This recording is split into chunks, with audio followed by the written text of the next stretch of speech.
Hello, my beautiful, beautiful, beautiful friends. I have got somebody amazing on the show today. Everybody's amazing, but Terri Cole is somebody who had me shooketh when I heard her on Jessica Swag's podcast.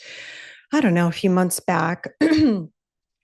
I was brushing my teeth and literally stopped brushing, and my mouth was agape because she was talking about boundaries and being a high functioning codependent and what that all means.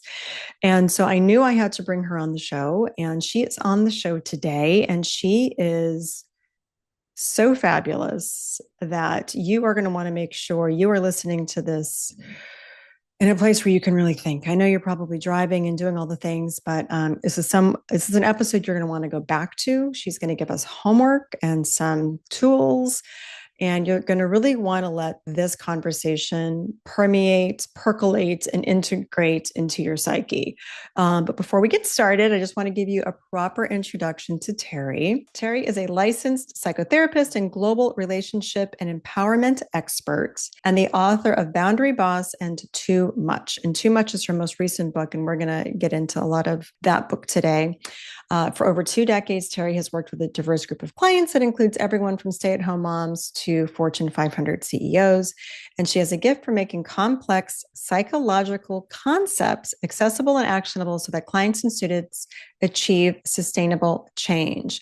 And more information can be found on terricole.com. We're going to link all that in the show notes later after our conversation.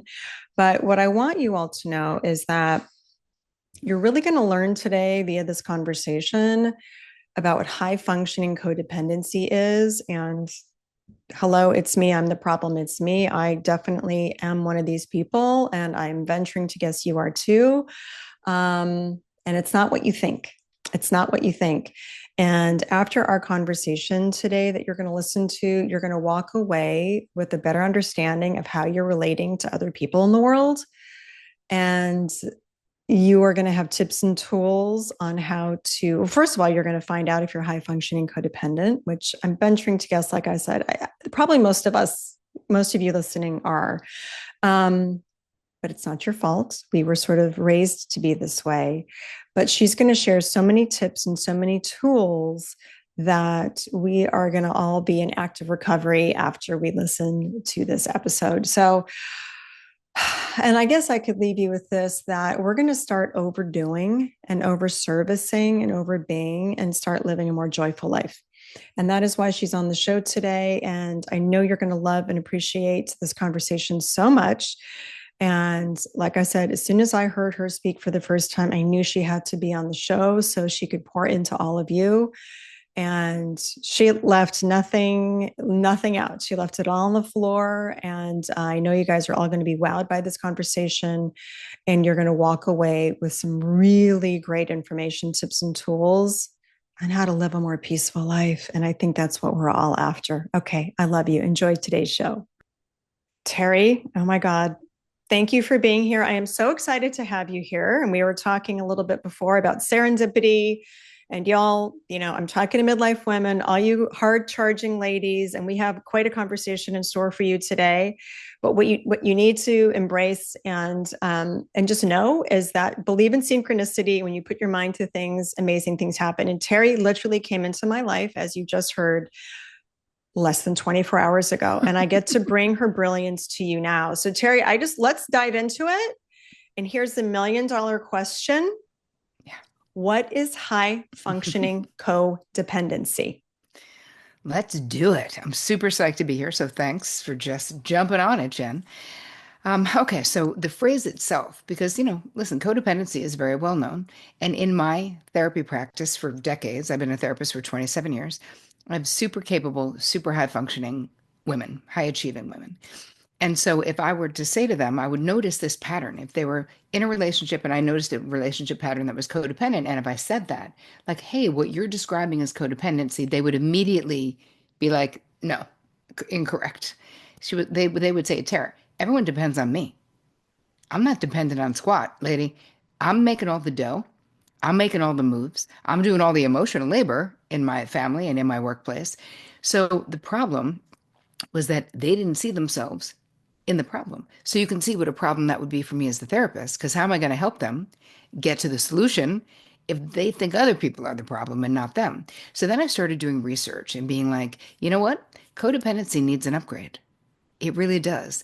Codependency, we need codependency for modern women's lives so that we can see ourselves in the problem. So I added high functioning because the irony with this is that the more capable you are, the less codependency looks like codependency, but it's still effing codependency, right? It still is the same thing. We're still exhausted. We're still burnt out. We're still resentful. We feel underappreciated in our relationships. So when I added high functioning to codependency and came to my clients with sort of the new definition, they all, as you said before, were able to raise their hand without shame and say, me, I'm the problem, it's me, not to quote Taylor, but I will, and I know you do too. And that was the beginning of me realizing this is a major problem that nobody is talking about. And that, what do I always say? You teach what you most need to learn. Right. So this wasn't like I was looking at my clients. I mean, I had gone through this process myself years earlier. I was a total high functioning codependent. So let's get the definition out there. And then we'll start talking about the traits and the symptoms and ultimately what you can do about it, what you can do differently. So, according to Terry Cole, high functioning codependency is when you are overly invested in the feeling states, the outcomes, the situations, the circumstances, the relationships, the finances, the careers of the people in your life to the detriment of your own internal peace. It could be to the detriment to your financial well being, to the detriment of your emotional well being. So it's like the difference between when your friend calls you with a crisis and you're concerned and you say, what are you going to do? Right? Concern, caring.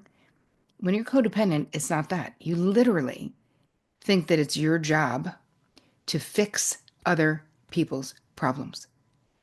We can't stop. It's like a compulsion. And I talk about it like getting into recovery because the same way I stopped drinking in 1987, believe it or not, when I was in college, it's not that there's no cure for alcoholism.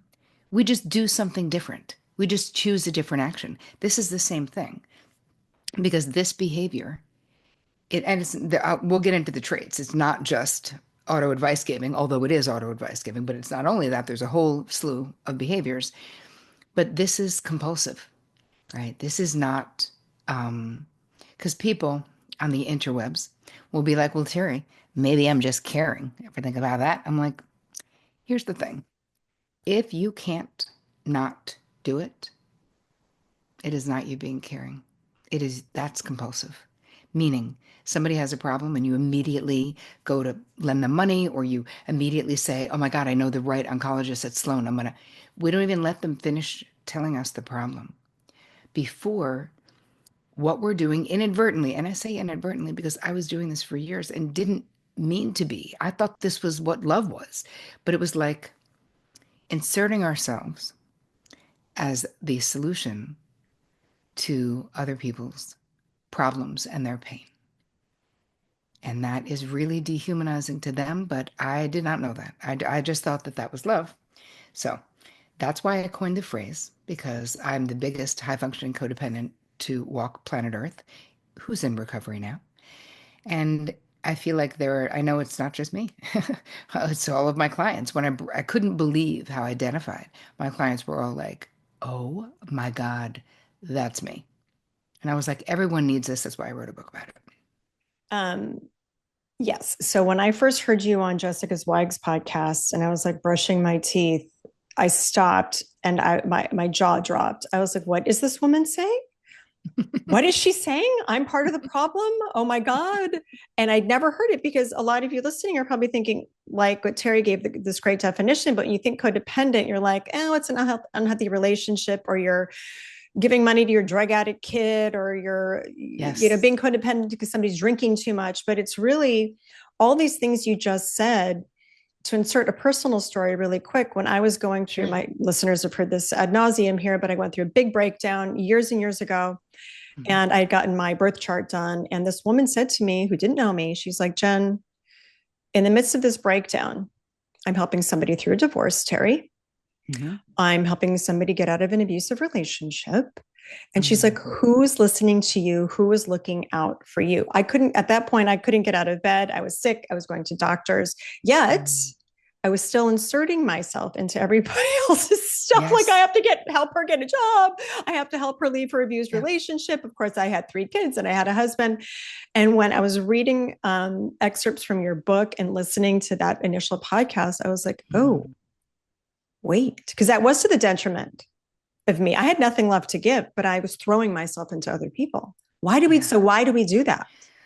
Well, we can start with the why, which is have been indoctrinated since birth into the cult of nice, into the cult of the more self-sacrificing you are as a woman, the better. People will be like, oh my God, you would love Betty. She would give anyone the shirt off her back. I'm like, keep your effing shirt on, Betty. Because why everyone? Why anybody? Like, why is that celebrated as something that's great when it's so much self-abandonment in these actions and this over responsibility that we feel for others? And it's not just bad for us, it's bad for our relationships. So as children, you grow up, you hear, where's my happy girl? If you don't have anything nice to say, don't say anything at all. Turn that frown around, be helpful, be nice. I mean, think about what and anyone who was in the Brownies troupe growing up. I happen to not be, but I knew people who were, and their whole credo is like me last, basically. Everyone else first, and then me. And it's like it's socially sanctioned self-abandonment and like uber self-sacrificing that we get applauded. There's like a gold star for it. So there's so many reasons. Like if you're listening to this and you're like, "Oh my God, she's already I feel so called out, like this is so me." You have a million good reasons. We all have a million good reasons. Like your brain makes sense, my brain made sense. We don't want to be rejected. We don't want to be kicked out of the tribe, right? It makes sense. But it's time for us to power pivot away from these behaviors that don't get us what we want in life. Because what I've found is that with high functioning codependency in these behaviors, that this makes like a glass ceiling of our own making when it comes to good relationships. And for a lot of people, when it comes to business. Now, you could be very successful, but are you enjoying it? Right? Or you could be moderately successful because you can't confront the boss about that it should be you who's not getting overlooked for the thing that asserting yourself and negotiating for your needs feels yuck. You don't want to do it, or it feels gauche in a way, right? Like all these expectations in this patriarchal culture about how women should be, most of it is to the detriment of women, as we know. So there's a million whys. Nothing's wrong with you if you identify just as Jen said when she was brushing her teeth. And this is not a terminal condition, you guys. We're talking about behaviors, learned behaviors, habituated behaviors that I promise you I've helped millions of people around the globe change. So I know you can do it because I did it. And I feel like I was ground zero, patient zero, as they call it, for high functioning codependency. So can we talk a little bit about traits? Like, what do you think would be helpful? Yes. So I want you to list the traits because I was just looking at the traits and there was like 5 or 6 top traits. And I think I ticked off every one but one. And Mm, it was shocking to me sort of how it shows up. So I think it'd be really helpful for everyone to hear what the traits are. And then everyone sure. listening kind of take a mental note of what you're ticking off. Yes, please. Okay, so let's start with feeling responsible for fixing other people's problems, right? We have an over responsibility. We have a hyper independence where it's really hard to allow, receive, accept from other people for a lot of reasons. When I was actively high functioning codependent, I didn't trust other people to do it right. That was one. I didn't trust them to do it in a timely fashion. That was two. I didn't want to owe but anybody shit. That was three. I just felt like it's just easier for me to do it myself. That's it. I don't want to deal. I also, of course, if we look at well, I don't want to go around long way around the barn, but of course I want to jump into secondary gain, which I'm not going to do. So please make a note for us to talk about it later. But there's reasons why right? What else do I get to not experience by being hyper independent? Well, I'm not vulnerable, right? I don't have to worry about you rejecting me if I do ask you for something. So, hyper Mm, independence. We're okay. doing it all and we're doing it all on our own. We're over giving, just as you described. So, I mean, literally, I want to put you, I wished I'd put you in the book. If I'd known you sooner, your story would be in the book because that is a quintessential HFC experience. To still, you're literally on the ground like a bloody pulp and you're like, but can you help me with her resume? You know what I mean? Like you're literally still thinking about other people while your tank was absolutely empty. And our capacity is so vast that that's mind blowing too. Like the amount we can do, how long we can go, like literally the boulder up the hill. And we're like, oh, I'm going. Oh, I'm going. I remember my therapist saying to me when I was in my 20s and I was exhausted and I was an HFC. I didn't know that's what it was. I hadn't even coined the phrase yet. And I remember her saying, "Well, it's like you're in a boat with a whole bunch of people, but you're the only person who's bailing the boat. It's like a sinking boat. There's a hole in the boat. Why are you the only person feverishly bailing the boat?" And I was like, "I don't know." And then she said, "What would it take for you to stop bailing the boat?" And I literally said, "I think I'd have to be dead." I I, couldn't imagine I relate to stopping. that. Right? I was like, maybe if I were dead, I might stop, you know? Okay, back to the traits. So we're giving till it hurts. We're over giving. We're also doing shit that people are not asking us to do. It's another thing because we really think it should be done or you need it or that you'll love it. We always jump into damage control mode.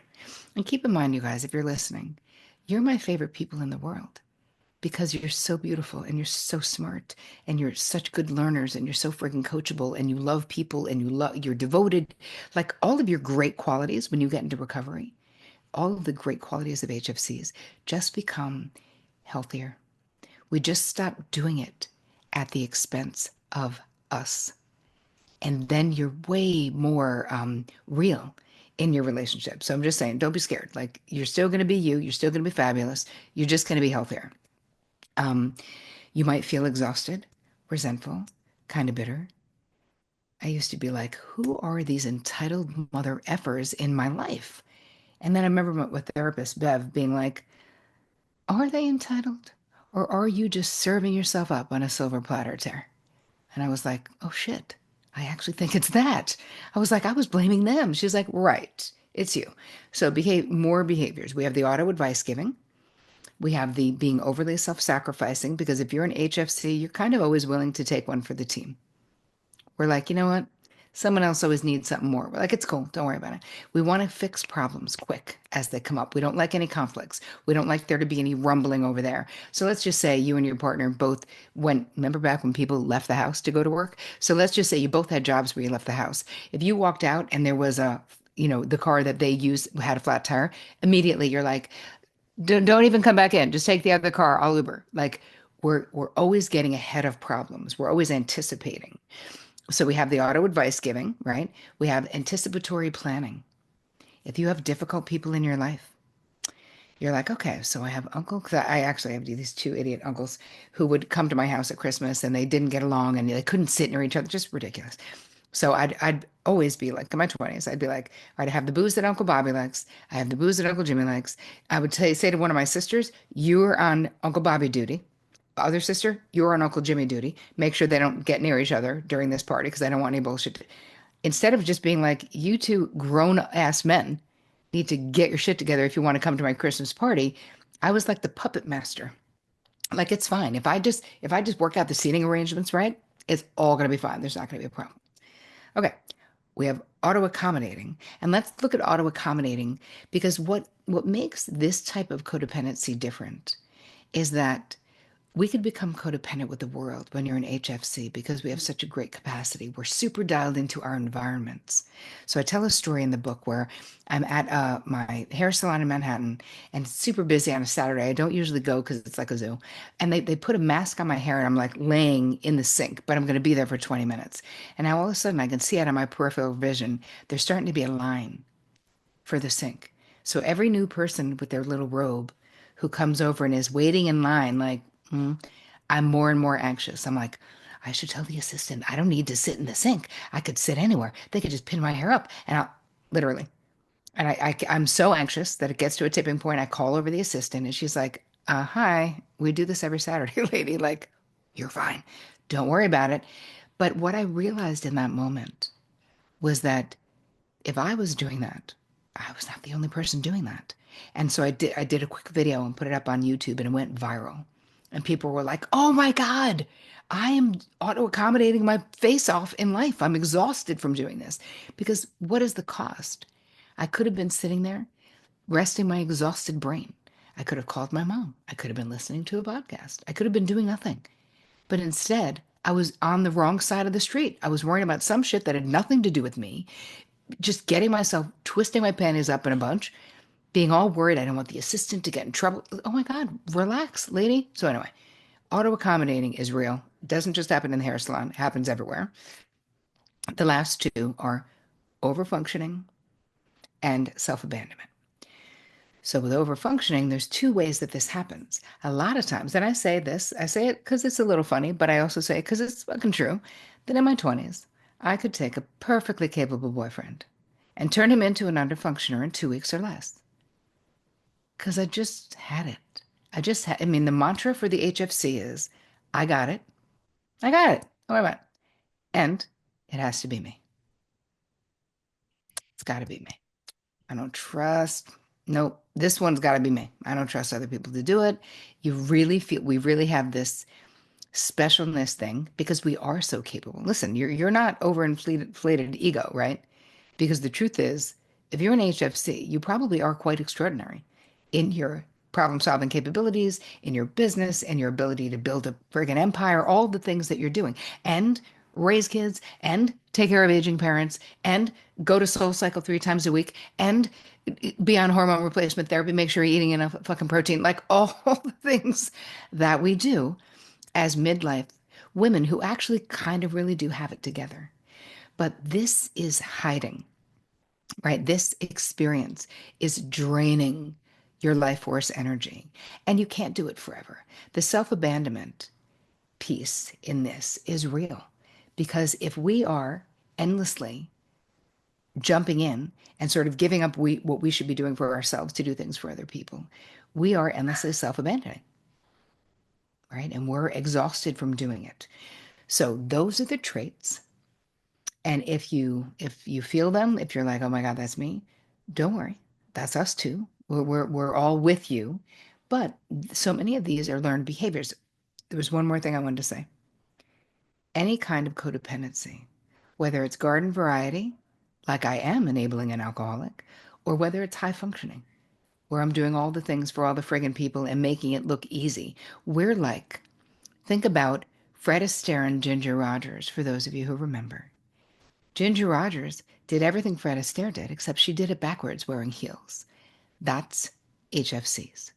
We just make it look so easy that I know nobody is calling Jen and being like, oh my God, I hope she's okay. They're not. They are not calling me because they're like, fucking obviously she's okay. She's always okay. She's the one we go to.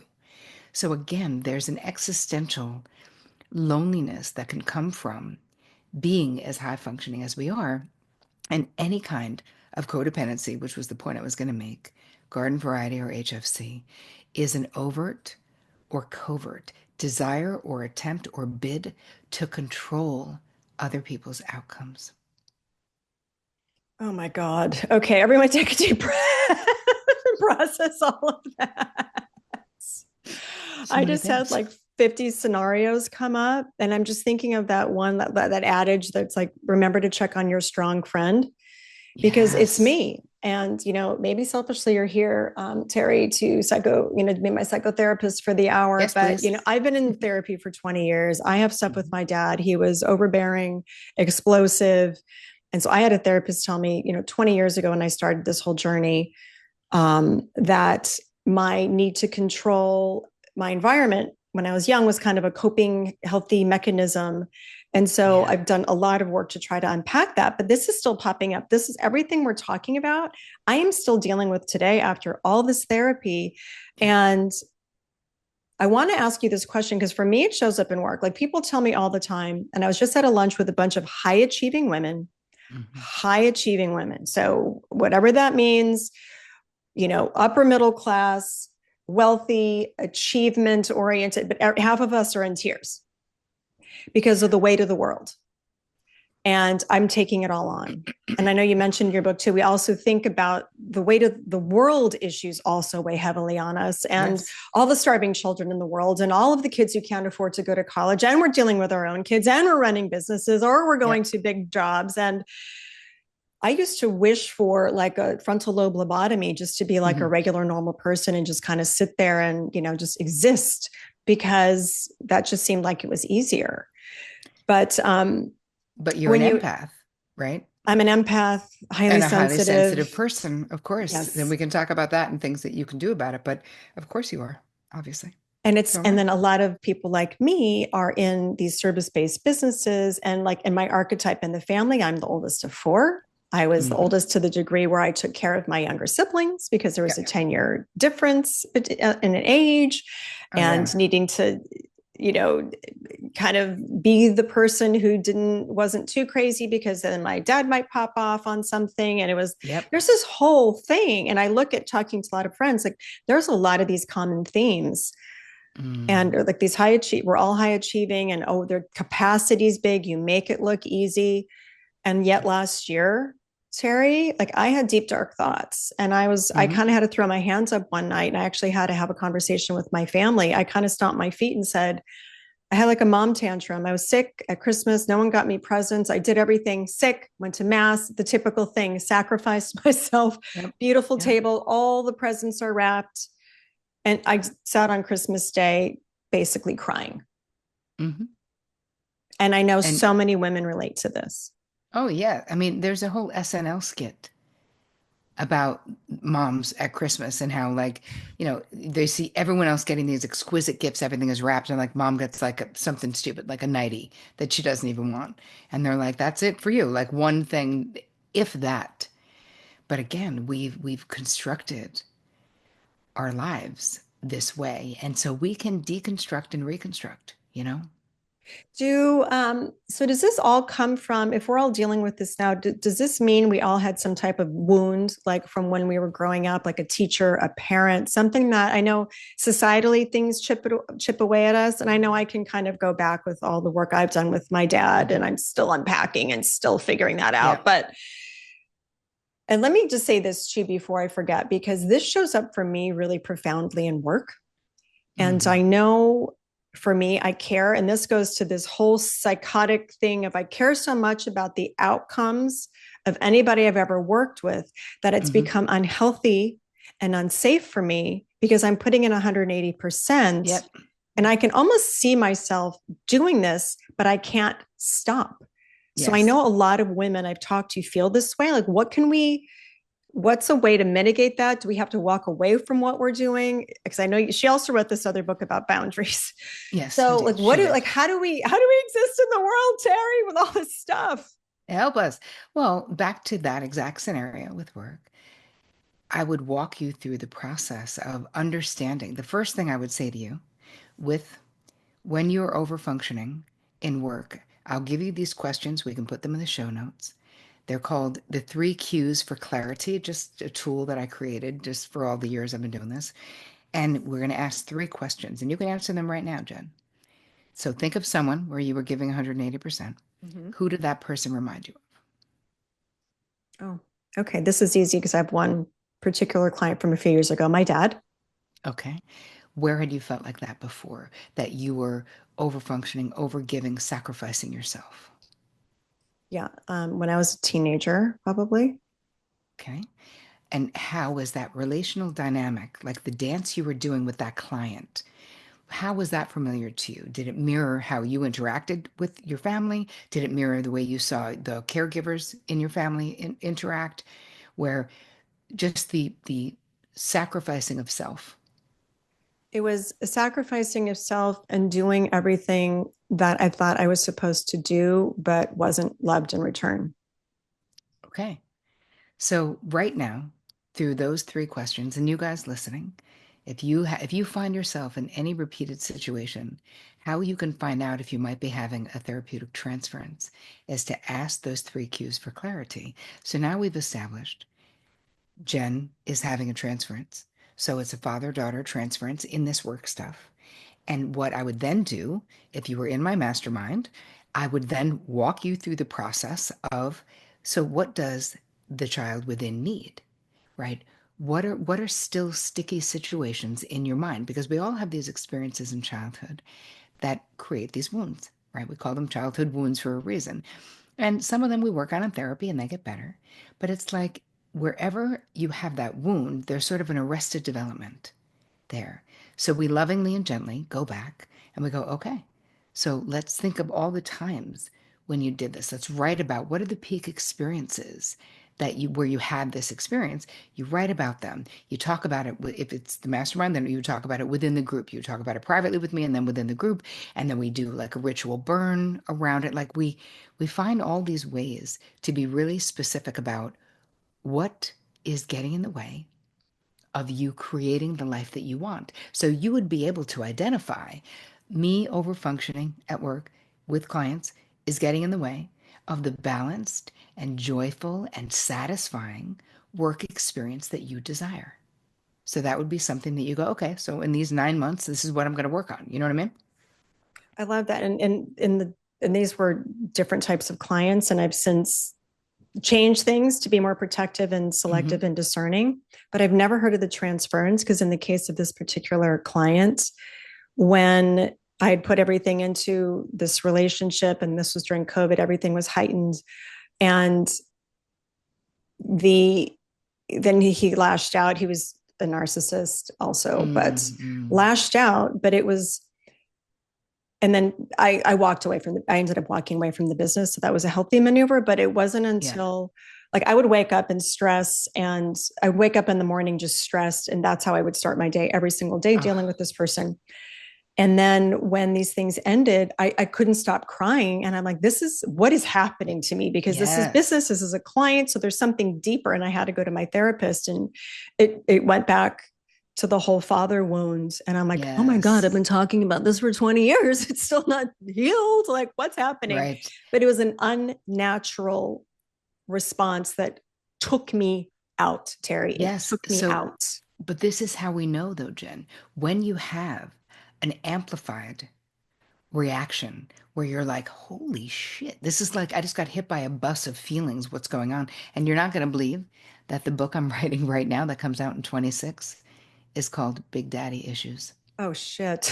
Okay, sign me up. And Pre-order because press. Oh my God. that's my wound, I should interview you for the book.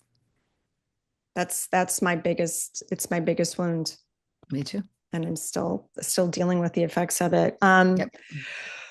Oh my God. Like I just had to kind of take a deep breath because that was Mm, transference. I've never heard that. Um, it's so helpful. so when you talk about boundaries, I want to just go into the work thing a little bit with the boundaries, Sure. since I just happen to know that so many women listening that it's hard. There's so many triggers. We give and we give and we twist Hmm. ourselves into knots, and we're stressed and we have this. I mean, I was just, like I told you, I was just at this lunch. Women are crying because Mm, everyone feels overloaded and burned out.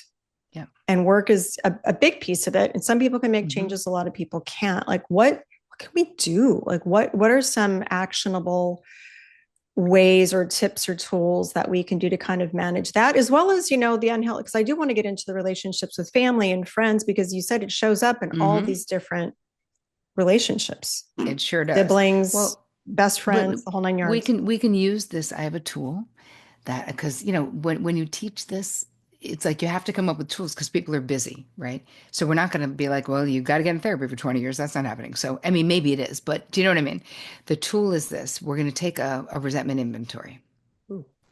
So this will become the GPS for what relationships, personal and professional, need your attention most urgently. So you're going to go through and I have something and I can share it with you guys. And actually it's in the book, but it's you think who are the VIPs in my life that I am copying resentment for? Like who? or is entitled or has an expectation of me, or who am I mad at? Who am I pissed off about? Who am I aggravated with? And for what? So once you put the situation, then we go to what is my 50%? Meaning, I'm mad at my sister about something that happened. My 50% is I haven't said anything to my sister about the fact that I'm mad. I'm just acting it out. So I'm taking a long time to text her back. I'm being one word answers. If I'm spending time with her, I'm being bitchy. So I'm communicating it, but not directly and not effectively. So then I go, okay, next little section is what needs to happen. Doesn't need to happen today. But on my side of the street, is there something that I can do? Or is this a relationship that's run its course? Because sometimes there's that. We have relationships that we stay because of historical handcuffs. We've been friends for 44 years. Yeah, okay. But if that friendship drains the shit out of you, that it's not satisfying, you see their face, their name come up on your phone, and you're like, oh, like either have a conversation or give yourself permission to grow and move on. Because you know what, Jen? Not all relationships are meant to be forever, and that's okay. And if you want them to be forever, then you got to handle your half of what is going on in them. So that resentment inventory is a perfect place for anyone to start when they're trying to figure out, like, how do I change these things? Because it can feel overwhelming. Hence why I wrote a whole book about it, right? Why do I have a whole community that people can join? Because people want to walk through. I have a mastermind that people can join if you really want intensive access to me. That's actually the only real way. Although I do a live Q&A in my community, because we need to continue these conversations, right? We need to continue these conversations, and none of this stuff happens overnight. But just doing that, this what you talked about at the top, Jen, I think is really important. You were talking about that synchronicities, and I said that I was talking about synchrotastic happenings, as I call them, that even just you guys raising your awareness right now by listening to this amazing podcast, something is changing right now in your mind, in your body, and in your energetic field. Like it's happening because you know you're burnt out, or you know you're exhausted, or you know you need to have a conversation, or maybe you know you need to leave your marriage, or maybe you know you need to go to the next level in your evolution, in your career, or your mental health, or maybe you know you need to stop drinking, or I don't know what you know. But I would always say to my therapy clients, when it's just you and you're looking in the mirror, you know the truth, right? And now there are all of these ways that I've dedicated my life to creating ways to supporting women to change and transform, because you deserve a life of being in recovery. You deserve to leave burnout behind, because what are the costs to living as an HFC? We're living life light, I call it. You're not fully engaged because you live so much in your head. We're always anticipating problems. We're always dodging bullets. We're always thinking about other people and what they need to be doing. So we're not fully present. So life is half as juicy, half as impactful, half as delicious as it should be, because you can't be in two places at one time. Burnout, health challenges, you have less joy than you should. You might be full on bitter, right? You're definitely not fully self expressed. I can tell you that much. And what does that mean?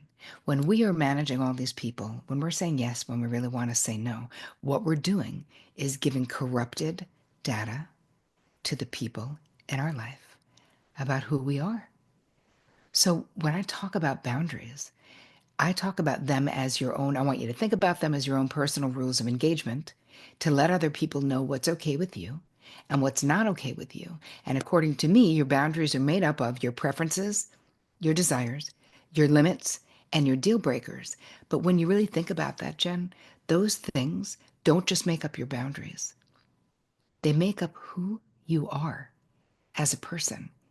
And when we try to be like the cool girl and be like, you know me, no fuss, no muss, like whatever you guys want to do, right? Somehow we got this memo, at least in the 70s as kids, that like, don't have needs and things will be better for you. So be easy breezy. If not, you're a bitch. If not, you're high maintenance. If not, you're extra. And I'm going to call bullshit on that. Your preferences matter. This is how I know. I always want to know people I love. I want to know their preferences, right? Their limits, their deal breakers, what works for them, what doesn't.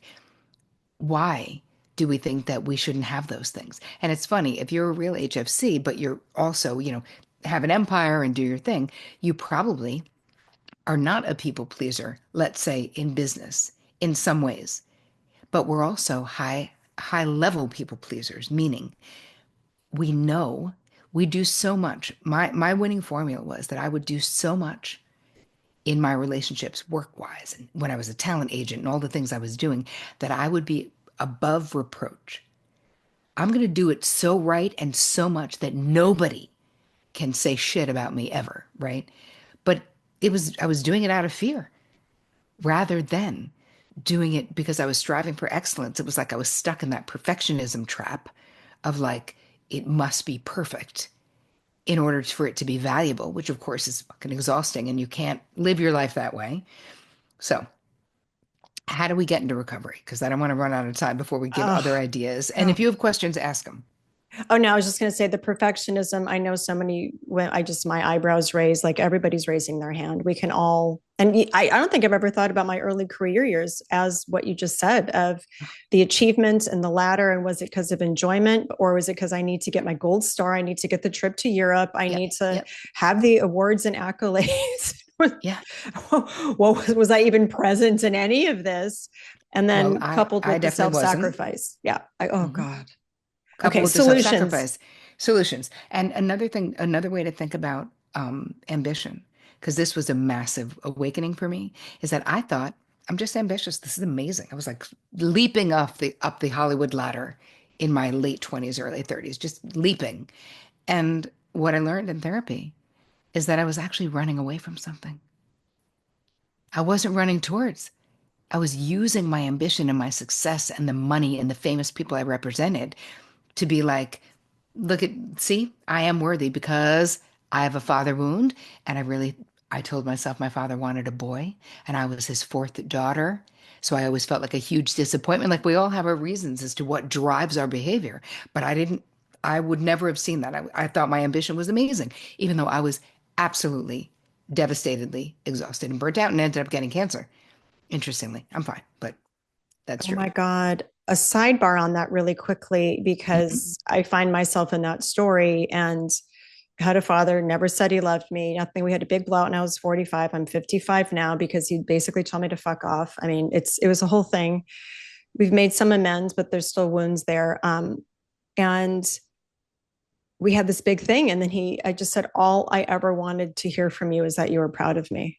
I'm like the hard charging one on paper, the one who was successful in this and the Yep. kids and the this, the that, and the other, didn't hear shit actually from either of my parents Yep. about if so what you just said just resonated. I'm going to need 20 years of therapy after this call, Terri. Oh my God. But that's it. And then I didn't want to like hang up before also quickly before we get into solutions is that Yes. I had read this that you said us a lot of the work and the overworking. I'm a workaholic. Like I have a Same. hard time, and I also have been working myself for 20 years, and of course Yep. everything's always on, and I'm always working Yep. to the detriment of my relationships. And I still have kids in the house. Like I had a wake up call last year, and I still have to pull myself back from the brink. But it's this question like, what are you trying to prove? What is this? Like, why are you working every night till 10 o'clock Yep. at night? Like, you Yep. should be doing different things. But that's a whole Yep. other conversation. But I just wanted to acknowledge that we can, like you had said, you could be drinking too much or working too much. It's escapism. Yes. So, what are our solutions, Terri? All How right. do we make it better? Well, the first thing is so we have the resentment inventory. The second thing is you're going to ask these two questions before you commit to anything from now until the end of your life. Number one, do I have the bandwidth to do this without becoming resentful? Number two, do I even fucking want to do it? Because we never ask. We really don't. We're like, they want us to do it though, and I want to make them happy. So I want to do it. That's not what I mean. I want you to check in with you. So start training people that you're going to take time when you make decisions. If you're an auto yeser, stop it immediately. Buy time. Say, I have a 24-hour decision making policy now. Or say, I'll get back to you on Wednesday. I need to talk to my partner or roommate or my dog or I don't know who, but you don't owe anybody an immediate answer. And so give yourself some expansion in what you say yes to. So that helps with the not being over committed. When you stop giving an auto yes, you can come back with a realistic no if it's not going to work. Because here's the thing, if your yes can't be trusted, then your no can't be trusted, and you are an emotionally untrustworthy person. Wow. This just popped up for me too when you were saying this, and I'm feeling this is the truth that because we're so giving, Yeah. oh, I've got the solution for that. I can get you Yeah. into the domestic abuse hotline. I can write your resume. I can Yep. help you with this. Here's a lawyer. Here's a trademark attorney. What do you need? What do you need? Totally. We can't ask for help. I find it extremely hard Yeah. to ask for help.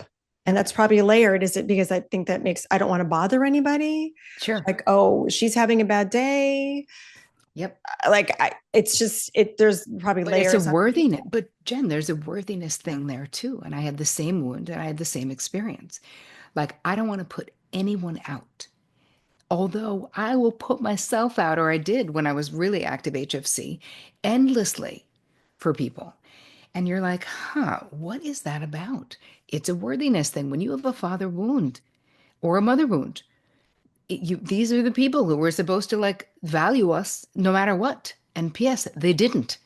And so there is a cost to us for that. And the healing is us loving ourselves like we love a child, prioritizing ourselves. You can do this little exercise I get people to do where you could take a picture of you as a kid, baby, under 8 years old, let's say, put it on your as your screensaver. And every time you see that little face, you blast them with love. You give them the love that we didn't get from the people who were supposed to give it to us because of their own reasons. And here's the thing, let's not worry about their reasons. Like as HFCs, we're all like, well, they did better than their parents.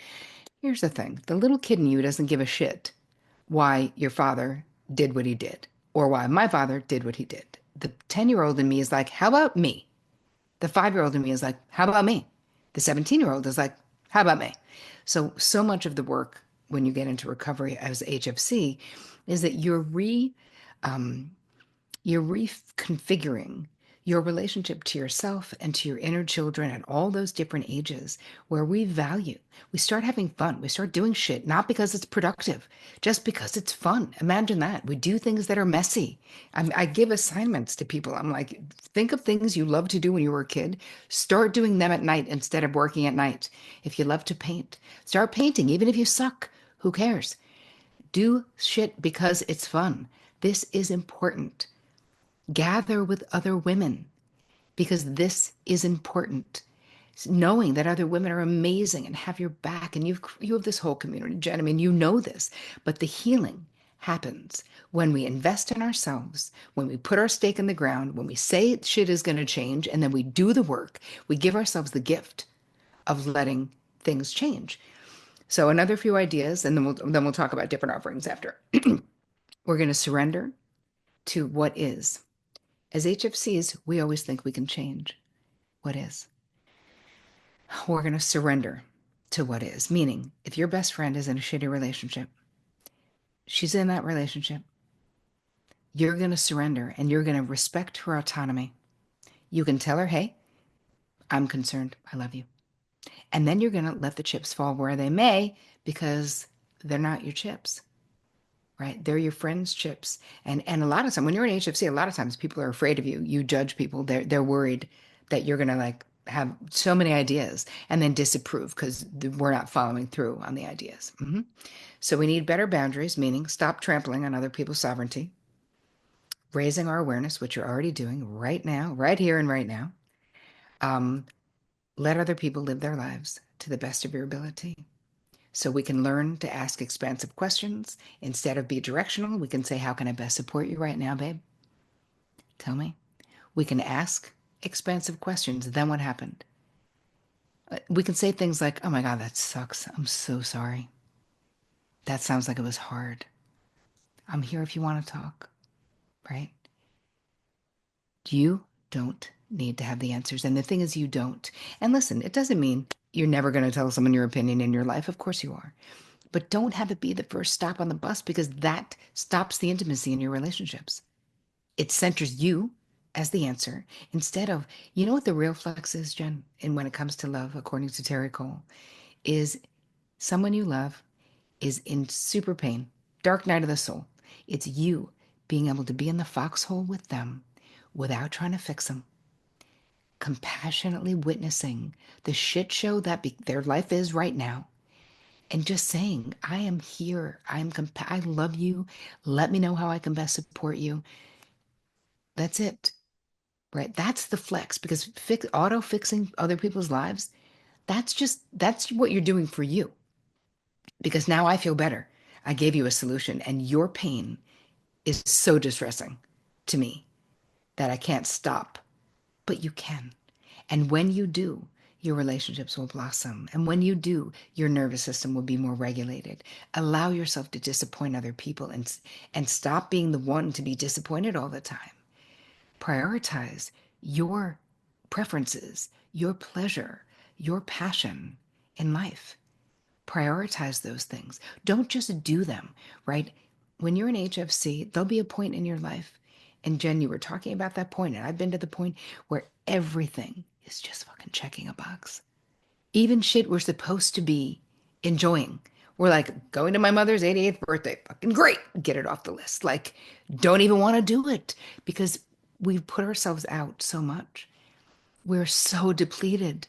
And you can put down those impulses, I promise you. And on the other side, there is so much that you have on the other side, which is expansion, which is that life is messy and it's okay.